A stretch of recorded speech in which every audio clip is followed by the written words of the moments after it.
I mean, it's probably more common than the flu if you think about it. It's everywhere, it's just hidden. It's really nice once you start opening up and realizing that you can't handle it alone, all these opportunities start to slowly present themselves. If people just talk about it, it will change everything.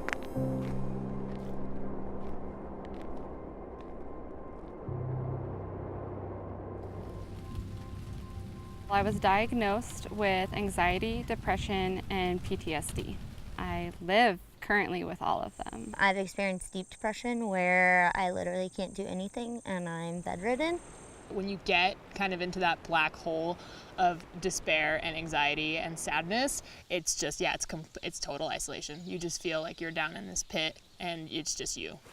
I remember being in high school and like having all these feelings and like, what's wrong with me? Like, what is going on? Because I was just so confused and didn't understand what was happening because nobody else talked about it. It got to the point where it was so bad where I was considering self-harm and had to be hospitalized and thought, okay, this isn't good. We have to do something about this. I finally started getting help. When I was 18, I started going to a therapist and started taking antidepressants. When I was on antidepressants, it didn't make me feel depressed, but it didn't really make me feel anything else. I felt like I was just kind of like a shadow of who I normally was. It was really overwhelming and scary to be told, like, you have this and now you need to take medication for it every single day. And that was really overwhelming, and I felt that maybe there were other ways to cope with what I was going through. My name is Neha John Henderson. I'm an assistant professor in psychology at Montana State University. Our research lab at Montana State University is called the Stress, Adversity, Resilience, and Health Lab. And all of us kind of come together with a common goal of trying to understand how our experiences in daily life might affect health. From our research, we have some preliminary evidence that when you're outside, if you're experiencing awe, what that does is give you some perspective. And we also have some evidence of that. So you might feel a little bit small in the scope of things. So what we think that that's doing at a psychological level is giving people a perspective, right? So those things that seemed so important, so stressful, so, how am I going to get through this, all of a sudden might feel a little bit smaller. When I go outside, it's like the best feeling in the world. Sometimes I feel like I can't even put it into words. It's just pure excitement and joy, like a little kid gets just everyday type of feeling. I get really depressed in the winter because in Montana it gets really dark, and if you don't do an outside activity, you spend the majority of your time inside, and that was really hard to cope with. So I thought, if I'm gonna make it through this, I need to do something outside. So I turned to skiing, and it's been the most amazing thing ever. All you're focused on is exactly what you're doing in that minute. You're not like thinking hours ahead. I'm not thinking to like, oh, what am I gonna do when I get home? I have to deal with X, Y, and Z. I'm just completely focused and in the moment and just 100% absorbed into what my body is doing in response to the mountain. It's just been the best medicine. I spent a lot of time camping and just making sure that I am outside doing something, taking in the fresh air, taking deep breaths, and just not letting my mind go towards all of the negative thoughts or feelings. I find such a strong amount of personal growth every time I go out. Being around people that appreciate nature in a way that you do, it helps clear away those cobwebs and that stress and that feeling of being overwhelmed and panic. I don't have the same level of anxiety that I used to. Like, it's gotten so much better, and I definitely attribute that to getting outdoors. And even for people who, only live in urban areas and that's all they've known their entire life, I think that even if just getting outside, be it like walking to work or riding their bike somewhere, any time spent outside is good. I've really found what I'm capable of, which to me has been finding my strength and my courage and my trust in myself, which has carried over into like all areas of my life. It really helped me be happy with who I am, which is really hard. Depression was always thought of as an inflammatory disease. We know that people who are depressed tend to have higher levels of immune system inflammation. And if you connect that with some other work, we see that the experience of awe associates with lower levels of inflammation. So if you put those two things together, it's possible that by promoting experiences of awe, by taking people outside, you could actually lower levels of immune system inflammation, and then that could change depression. The outdoors kind of encompass a lot of things.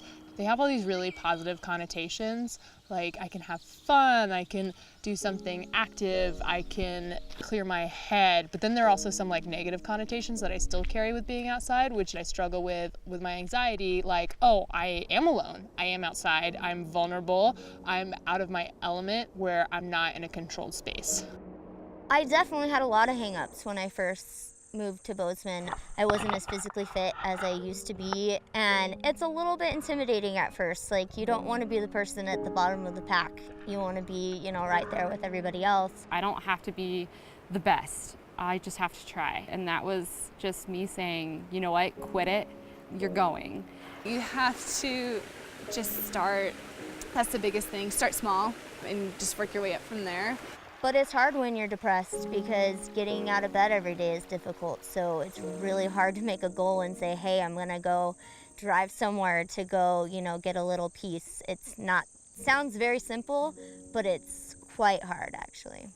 That was definitely a big piece, is like actually feeling safe out on the trail, like knowing that you can be alone with your thoughts and it's going to be okay. Like, you're going to struggle, but that's part of the journey.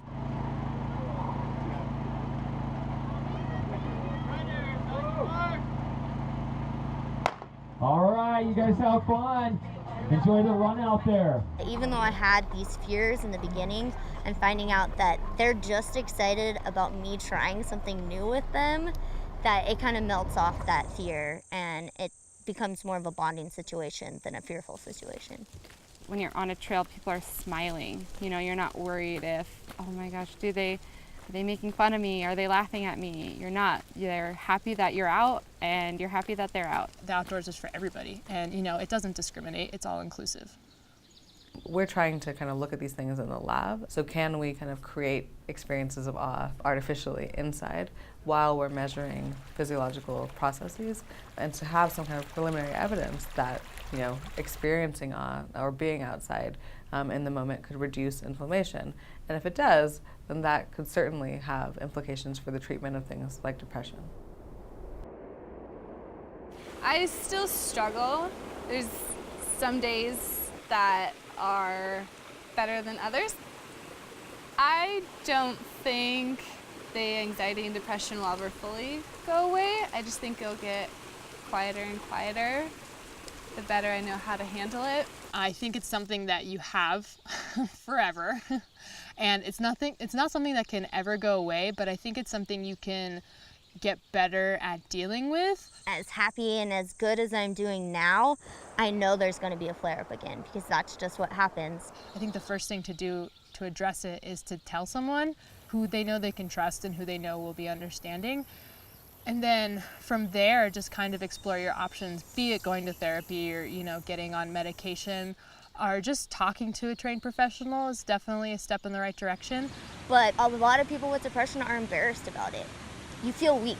You don't feel like you have control over your mind or your body. And it's a really scary place to be in, especially when there's so many people that don't understand it. Because it's not a rational illness at all. It's very much irrational. There totally is a stigma around mental illness. And it's like, oh my God, if I talk about this, someone's gonna think that I'm not okay. If more people just kind of talked about it and addressed it and it weren't so taboo, it would start to be more accepting. I am not alone in this. Like, there's other people out there too who are struggling, and we can help each other through our stories.